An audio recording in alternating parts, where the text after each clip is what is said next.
Hello, everybody. Welcome back to the NBA Front Office Show. All kinds of things going on around the world of the NBA, especially involving, oh my goodness, Kyrie Irving. Here we go again. We're going to dive into all of it. But first, quick reminder, if you're joining us right here on the NBA Front Office YouTube channel, hit that subscribe button. Don't forget to turn on notifications as well. We've got some good things coming for the start of the NBA season. And if you're listening to the podcast version of this over on Apple Podcasts, Spotify, wherever, make sure you follow us as well. Keith, how are you doing, man? Let's talk about your favorite guy, Kyrie Irving. I have no personal dislike for Kyrie Irving. I just want to put that out there. I don't agree with the vast majority of the things he says, but I don't dislike Kyrie Irving. But yeah, it's well, we got a little closure, I guess, to this. It was funny. We were watching TV last night when I saw people like, wait, Kyrie's going live on IG. So I was like, oh, well, I got to pop in and watch that. I have a stealth IG account that I don't use for anything other than following a handful of people. I was going to say, Keith, so. I'm hurt. I asked you months ago if you had an Instagram account, and you said, oh, no, I don't even do Instagram. Now I find out you've got a burner Instagram account. That's it. Quiet. I'm gonna storm out of this podcast, man. That's it, man. Take off, hit the road. You leave me all by myself. That's kind of my dream. Then I can just talk the whole time. It'd be great instead of the 10 seconds I give you each show. It's yeah. So he basically went on. I'm very much gonna paraphrase because it was long. It was a lot of stuff that he said. The things we care about for basketball reasons are he will not get vaccinated. He has no plans to get vaccinated, and he is basically not happy but accepting of the fact that he can't play. He said he's going to continue to work on it and see where that can go, but don't expect to see him around anytime soon playing in a basketball game. And then as far as, things that are kind of up our alley contractually, word also broke that then the Nets will not offer him a contract extension that would have been at about 184-ish, 185-ish million, right in that range. And we already know that he's sacrificing roughly about $16 million or so by not playing in any of the home games. The away games he will still get paid for. So he's losing that chunk of money. Plus this contract extension for him is not going to be there anymore. So moving forward, what does this look like? I mean, let's say, Keith, we live in a world where we go through this entire season and that mandate does not go away. The end of the season, it's still in place. We hit the off season. What happens? To be honest, I don't know. This is completely unprecedented, so I don't have a really great answer. I mean, he's got a player option for next year for $36.9 million. I don't know. Does he completely opt out of that and let that go away? Does he opt into it just so he has some form of locked in payment coming his way? I really don't know the answer to that question. It's a good one. I don't know how to answer. I mean, I'm just thinking through this. Like, we could be talking about the end of Kyrie Irving with the Nets. Now, I'm not saying that's what's going to happen. I'm not saying that's what's likely to happen. But just projecting forward, if we get to the offseason, let's say he's out the entire season. The mandate does not go away. He's out the entire season. And then he gets that player option. Well, he could either get whatever it is, half of his money for sitting at home. Maybe it's $18 million for staying at home and not playing. Or he declines that player option and he signs with a team that would allow him to play where a mandate isn't in effect. I mean, that's what we could be staring down next offseason, because the Nets, again, they're saying we're not going to offer you this extension when we have no idea when you'll actually be able to play for us again. Yeah, absolutely. And that's the crazy thing is because it looked like this was one of those rare partnerships because Durant locked in his extension. It sounded by all accounts, James Harden and Kyrie Irving were going to do the same, that this was going to be one of those partnerships that might last for several years. And here we are, we may get the sum total of one season of Kyrie and Kevin Durant playing, because if we remember, KD didn't play the first year. So we got a handful of games from Kyrie that first year before he got injured. Then last year, we got to see them together some around both of their injuries. And then I think we got 6 or 8 games with James Harden with those two. And then a handful of games in the playoffs. And then that was it. and this could be it in a way none of us clearly ever expected, right? It wasn't anything any of us expected it for these reasons. Right. But this is why when people start tweeting things like that's it's over for the next 10 years and all those other things, stuff happens. The most unexpected crazy things happen, and this is one of them. And that's why you really got to kind of take each year by itself and look at it and evaluate it for that season. And that's not saying teams don't and shouldn't have long-term processes to set themselves up, but it really is, you got to really evaluate each year as itself as it comes. Yeah, I mean, it's absolutely true. And this could very much change the balance of power in the Eastern Conference. It could change who wins the NBA championship this year. It could change. I mean, right now, the Nets have been the favorites to win the championship. And I still think with Durant and Harden, they've got enough firepower to still get it done. We saw last year that with two of their stars, they looked like, I think they played the highest level of basketball that we saw of anybody last year when they had at least two of their stars in the playoffs. It was ridiculous. They were shooting 50, 40, 90 as a team, right? Like that's insane. But the margin for error shrinks considerably without one of those stars. And that's where the Nets are going to run into maybe a little bit of trouble here. And then moving forward, if this leads to a breakup between the Nets and Kyrie, I mean, look, I watched the interview earlier today with Steve Nash when reporters asked Nash, did you watch what Kyrie said on Instagram? And he said, no. He said, I just want to move on. I want to focus on the guys that we've got here. The Nets as an organization may wind up moving on without Kyrie permanently. Yeah, it very, very well could be. Now, for this year, as you said, so they're playing right now as we're recording this in their final preseason game, and they started tonight. They went big, and that's one of the options they have without Kyrie is to go big. I mean, they still have that option with Kyrie, but it's just less likely. But they went with Nick Claxton and Paul Millsap up front because Blake Griffin is sitting out for a rest day. I don't know if Aldridge is going to play off the bench or not tonight, but he didn't start. But then they went with Kevin Durant, Joe Harris, and James Harden as kind of the wing in the backcourt. And that is one of the options they have, is to go big like that. They could also move KD up a position and put another guard in there. You could put Bruce Brown in there and start him. Some people have suggested Patty Mills. I think they'll probably still play Patty Mills off the bench just because, I mean, Patty Mills has been doing that big time bench role for forever. Decade and a half, it feels like now. So it's I'm not sure you're gonna upset that. 12 years. I was a little over on my estimate on Patty Mills. I had to look. But yeah, and then or does a guy like Cam Thomas, who's been really impressive kind of in this preseason and looked really good in summer league, does he force his way in? The Nets are okay. I guess that's the easy way to say this, but you hit the nail on the head. Their margin for error now is reduced big time, because if something happens to Harden or Durant, now you're down to one. And now all of a sudden, any advantage you had over anybody else is basically gone. I think still the favorites, but now they're no longer overwhelming favorites. They're just now a really good team, but I think they're a lot closer to Milwaukee, to the Lakers, and let's see if somebody else can kind of bust into that group. That's kind of my tier of three at the top. Agreed. Yeah, I got nothing to add to that. Anything else you want to talk about with Kyrie? Or are you ready to move past him? I'm ready to move on. Let's move on. Let's talk Zion Williamson. So Zion revealed today.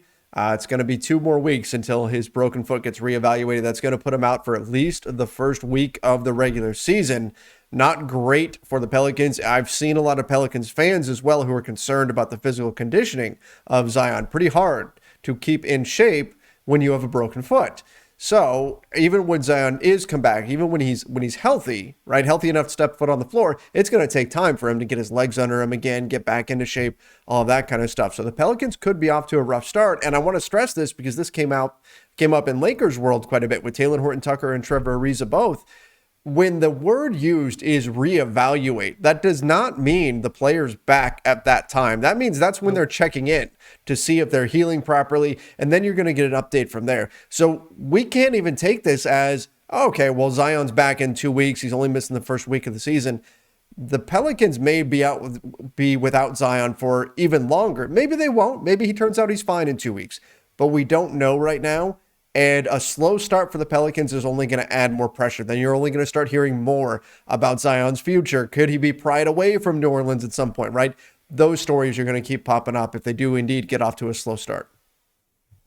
Yeah, so if we think of a guy like Talon Horton Tucker, where it's a thumb injury, he can still keep his conditioning up because he can still run, he can still do all those things. Zion presumably can't do any of that. Now there's the anti-gravity treadmills and the underwater treadmills and all those other things, and I'm sure they're working through all that stuff. But generally, you're absolutely right with that. Is you hear that reevaluate, and there's usually a week or two after that before the guy gets back. So a lot of times it's conditioning stuff. Sometimes if their conditioning is good, it's just timing, getting their basketball rhythm back, and then they go. So yeah, I think for the Pelicans too, why this is really tough is they don't have a great replacement for him on the roster. Now, let's be fair. It's there's not a great replacement in the league. Not exactly. But for guys who can really play the four, that doesn't look too good. Their bigs aren't really guys who can play the four. Valanciunas and Jackson Hayes and Willie Hernan-Gomez, they're really pure fives. Brandon Ingram can slide up, but we know what happens when that happens. Your defense kind of goes to crap just because he's just not big enough to hold off those guys.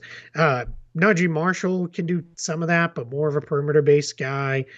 Trey Murphy, the third, he's a rookie, but again, another perimeter guy. So that's where it gets a little tough. I mean, it might be Herb Jones, the rookie second rounder, might be their best bet there. My guess is they'll just play small and move Brandon Ingram up and just kind of lean on their offense while Zion is out. But it is a little messy. And I'll say one other thing on this too. What's really disappointing is it was only a couple weeks ago at Media Day when David Griffin broke this news and said his exact comment was he'd be back for the regular season.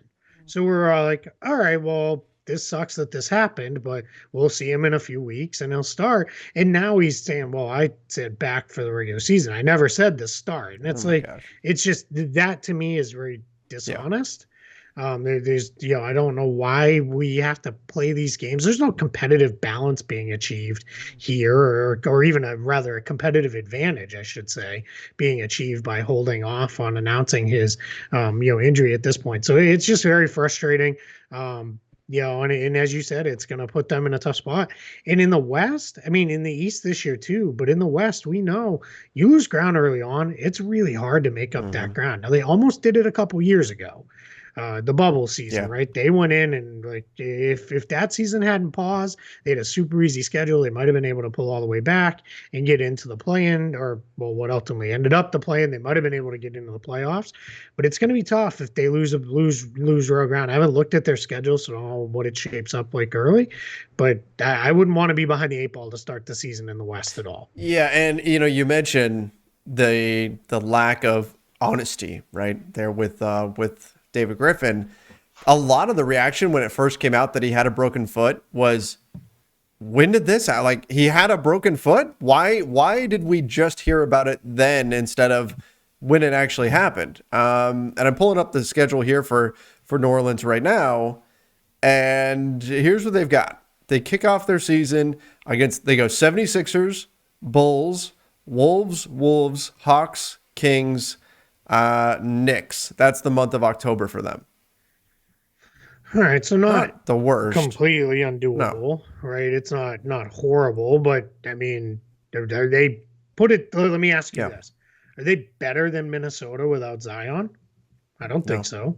I wouldn't peg them to be better. And I mean, with him, I'd probably say they're better.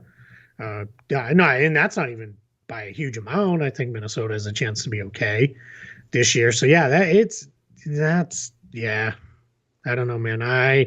This leaves me feeling really uneasy for the Pelicans and for their fans. And here's the other thing, and just to finish off this topic, you've got the 29th Kings, right? Then you have the Knicks, right? But then the Suns, the Kings, the Warriors, the Mavs, the Thunder. Then you've got the Nets. Then you have the Grizzlies. My point is, you could be looking at a lot of Western Conference teams that, in theory, you might be fighting for seeding, and you're going to be playing them potentially without Zion. So what we're talking about now is not just taking a loss on your record, but putting a W onto the record of one of your competitors if you're not able to make up for the loss of Zion Williamson. That's where this can really compound, right? That's where you do double damage because let's say you wind up at the end of the season in a close race for the play-in spot with the Kings, and you gave the Kings 2 wins on their record and 2 losses on yours because you were missing Zion the first couple of weeks of the season. That could matter. Yeah. Well, and you said Minnesota's in there twice too, right? Minnesota twice as well. Two tiebreakers, right? That'll come into play as well with these guys. This is why too. This is just I'll do a mini soapbox rant here. I hate when the NBA schedule, and I get it, making the NBA schedule is an absolute nightmare. I actually have a friend who that's part of what he works on for the league. I get it, but when teams play other teams 2, 3, sometimes even the whole season series is done in the span of like a month or two. It's the worst because if you hit a team like this, right? Zion's out. Let's be positive, and let's say he's only out for a month to start the year. He's back by the end of November. He's right around Thanksgiving. Now these teams might have got through, and now they're never going to have to play him, or they're going to have to play him once or maybe twice, and those kind of things. And it's a little easier to swallow when it's a cross conference game, right? Because there are only 2 of those each year, so you kind of, hey, if it happens, it happens. But when it's a division team or another conference team, we got to do better about spreading those out. There's 6 months of this season. We got to be able to spread it out across these 6 months somehow. You should not be playing multiple teams, and I get they're trying to do the travel thing and all that, so I fully get that. But there's just got to be ways we can do this better. Absolutely agree. Absolutely. Let's talk about your guy, Marcus Smart. Suspended. Sounds like he missed the team flight, and so he is suspended now. Suspended for a preseason game. Like, how big of a punishment is that really? But it's still public, and he missed the flight. It's not a good thing, but there could be worse punishments certainly than, hey, you have to rest for a preseason game, which we probably might have rested you for anyway, right? Well, he was going to play because he was on a scheduled rest day yesterday in Orlando. So how the story has come out is he missed the flight to Orlando. He then later caught up with the team here in Orlando. He was not going to play yesterday because Ime Udoka said he picked one of the 4 preseason games. That happened to be the one where he's going to sit most of the veteran players, and it turned into every veteran that wasn't Enes Kanter, Juancho Hernan-Gomez, and Jabari Parker. So if you had more than 3 years in the league, you were out other than those few guys. I saw you tweeting about that game last night, and then I noticed your tweets started to focus more and more on U.S. soccer, and I was like, there's a reason for that.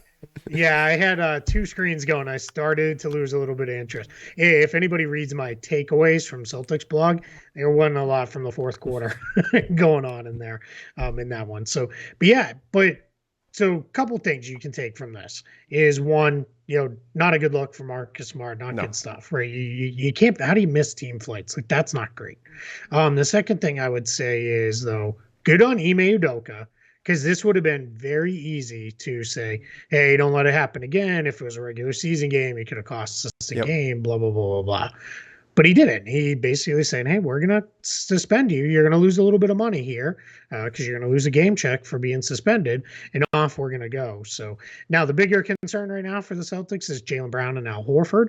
Udoka continues to say Jaylen Brown is feeling really good. Sounds like he's been asymptomatic, and they think they will have him for opening night next week. Horford, all they're saying is it's close. And now a lot of people have been saying, but isn't there, X amount of days quarantine time and this and that? The reality is, just because they announce it on, I don't remember what day they announced, but if they announced that he had COVID on Monday, that doesn't mean he hadn't already been quarantined for a couple days. So that's more of the thing we don't know with all of this stuff. So we got to look at it. I mean, even the more kind of innocent, or not innocent, a benign type injury like Patrick Williams sprained ankle. The Bulls even said, it's going to be X amount of weeks. And then they came back to like, oh, yeah, but this actually happened 2 weeks ago. Right. So those are the things we don't know about as you're trying to kind of build out timelines on this. But my guess is Brown will be ready to go opening night. Horford, probably not, but hopefully shortly thereafter. Right. Hopefully they are good to go as soon as possible. I mean, we never want to hear about players being sidelined with stuff like that. Yeah.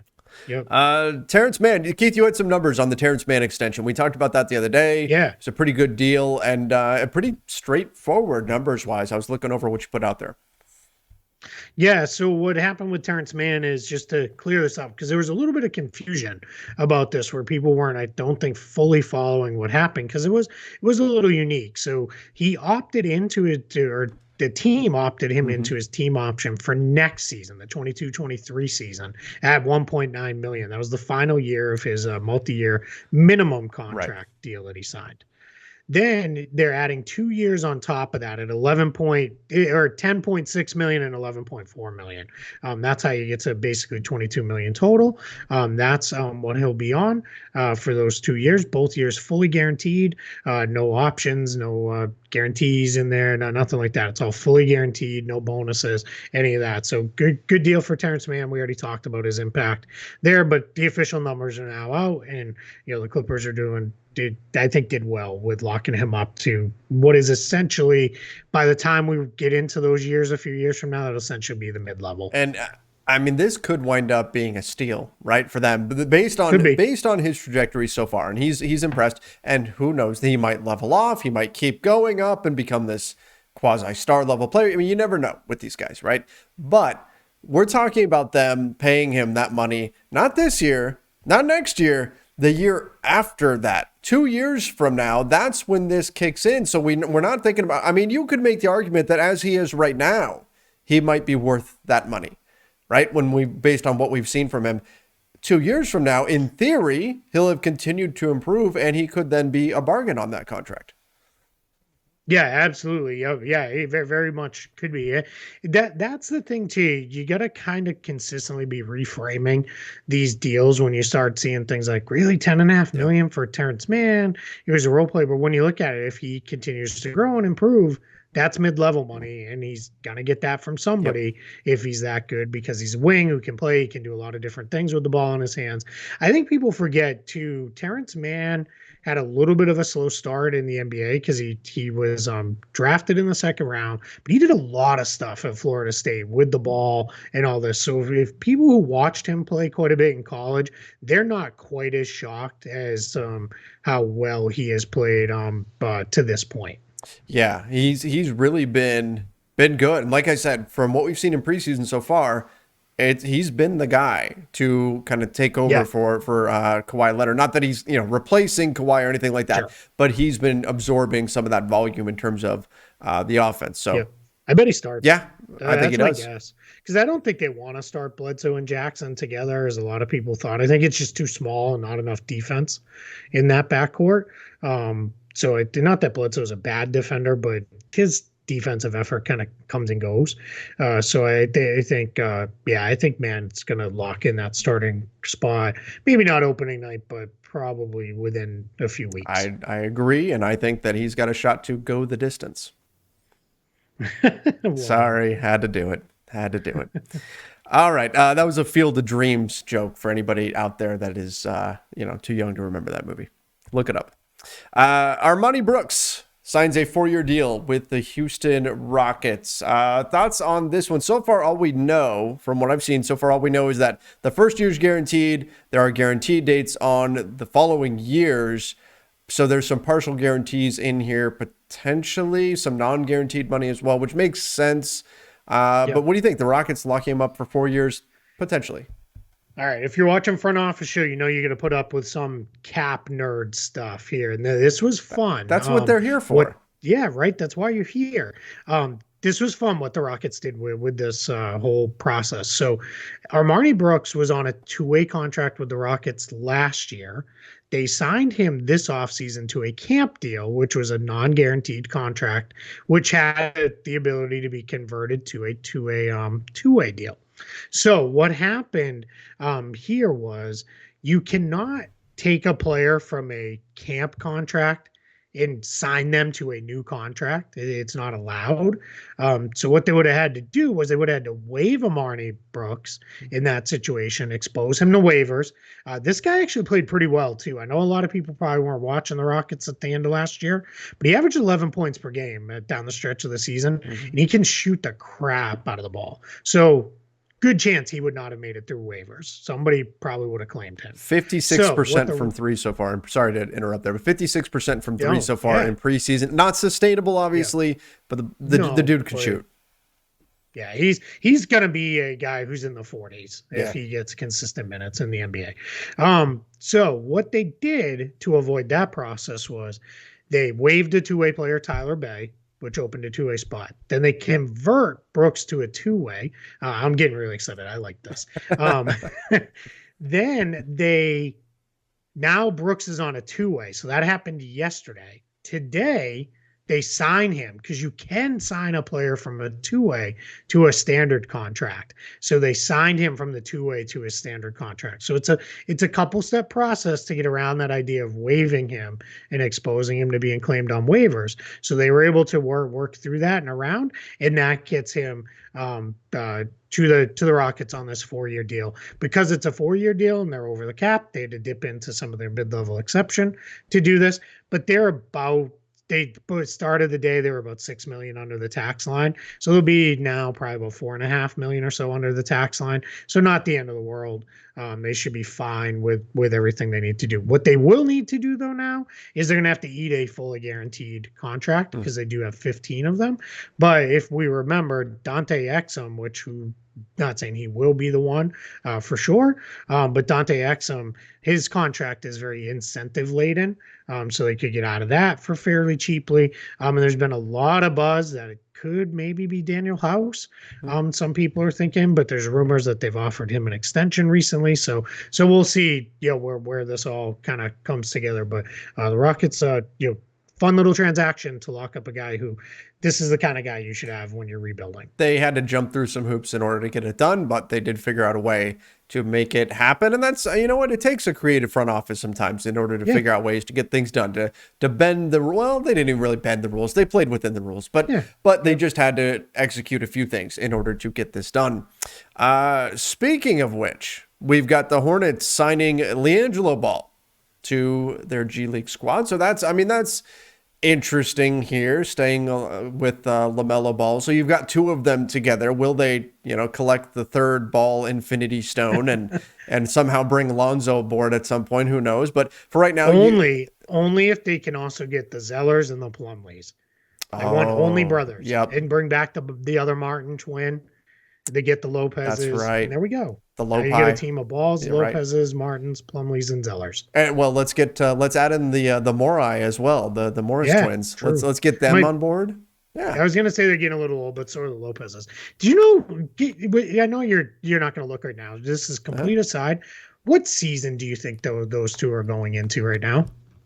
The Morris twins? No, the Lopez brothers. 15? That's my 14. Guess. So okay, I was close. I was surprised. I felt like it was probably closer to like 11 or 12. But yeah, year 14 for Brooke and Robin. I'm so old. I remember when Brooke Lopez didn't shoot threes. Oh yeah, I mean, that was a pre-Lakers. That was a long time ago. I guess the last year with the Nets is when he started. It is crazy. Now we're way off the rails, but let's continue down this side track here for a minute.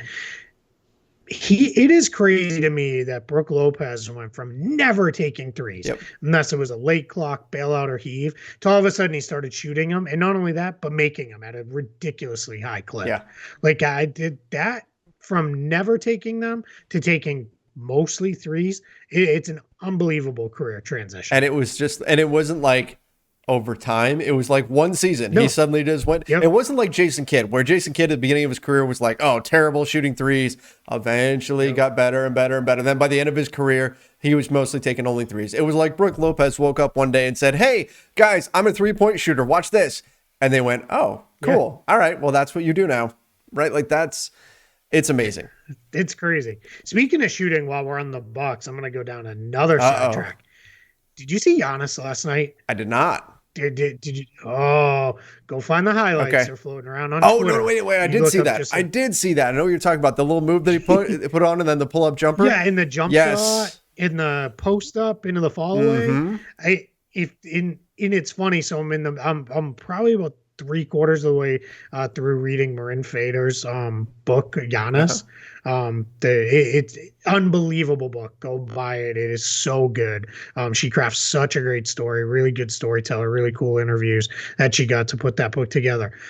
But reading that book, it is no surprise to me now that if he starts knocking in jump shots on a regular basis, because one of the things that comes out of that is he would practice the same move thousands of times when he was learning how to play basketball till he got it down. And it was like, I'm not leaving the gym until I figure this out. And now all of a sudden we're seeing him knock down off the dribble, fall away jump shots and like spinning jumpers in the paint and stuff. That's if that's in his bag now, as the kids say, forget it. We're done. He's only 26 too. So I mean, you're not gonna be able to do anything with him. Your best bet will be let him shoot and just hope he misses. It's kind of like where it was with LeBron in the middle of his career, where it's like, Karen, if he wants to take jump shots, hope for the best and hope he's off tonight. But yeah, it's unbelievable. Go find those highlights. That's all right. I don't even remember what we were talking about. Well, we were on Giannis. I mean, the Giannis jumper. It's Happy Gilmore learning how to putt. Like, we're in big trouble when that happens. But we got there from Armani Brooks. Oh no, we got there from LiAngelo Ball. From him getting sick. Oh, because I wanted all the brothers. That's right. You wanted all the brothers, and then next thing you know, we were on the Lopez, and then shooting threes, and then to Giannis. That was like when you go on Wikipedia, and then if you ever go back to see how you ended up on the article you ended up on. Yes. So yeah. Yep. All right. Okay. Yeah. So Jello to the Hornets. He's going to get waived. He's not going to be on the Hornets regular season roster. No. He'll report to the Greensboro Swarm as an affiliate player. They were going to try to make that happen anyway. But what happens, I don't think people still fully grasp that when players sign with the G League, they sign with the league itself. They don't sign with the individual teams. And what happens in the case of Ball's case, in that he would come in and be draft eligible, and any team in the league could draft him. So you could have the Maine Celtics could draft him and screw up these whole plans for him to play near his brother and in the same organization.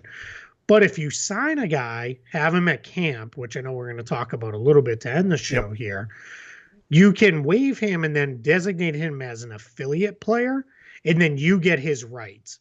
Automatically when he signs with the G League, and he's automatically assigned to your team. So the Hornets basically said, you know what, we're not going to take the risk of somebody else coming in here and then drafting him and saying, all right, trade us a G League draft pick or another G League player or something along those lines. They're just taking care of it themselves, which is a smart play. There's no reason not to do this. Yeah, absolutely. There's no reason not to. And so it's something that you might as well do. And then you mentioned that we're going to finish things out here talking kind of about a situation similar to this. We saw this happen just now with the Lakers. They signed within 24 hours. They signed Frank Mason III. Well, first they waived Mac McClung.